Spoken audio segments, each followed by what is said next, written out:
কোমর ব্যথা একটা সাধারণ অসুখ এবং প্রচুর মানুষ কিন্তু কোমর ব্যথাতে কষ্ট পান। অনেক সময় ভারী জিনিস তোলার পরে কোমর ব্যথা হয়। আবার অনেক সময় আমাদের যে ডিস্ক থাকে সেখানে বিভিন্ন সমস্যার কারণে কোমর ব্যথা হয়। অনেক সময় একইভাবে অনেকক্ষণ শুয়ে বা বসে থাকলে কোমর ব্যথা হতে পারে। এছাড়া ভালো ঘুমের সময় যদি কোনো সমস্যা হয় তখন এরকম হতে দেখা যায়। অনেকক্ষণ কাজ করলে বা দীর্ঘ পরিশ্রম করলে কোমর ব্যথা হতে পারে।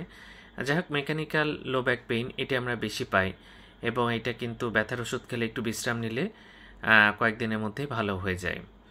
তবে দীর্ঘমেয়াদী কিছু কোমরে ব্যথার সমস্যা আছে, সেসব ক্ষেত্রে কিন্তু ফিজিওথেরাপি বেশ ভালো কাজ করে এবং আপনি ফিজিওথেরাপি নিতে পারেন।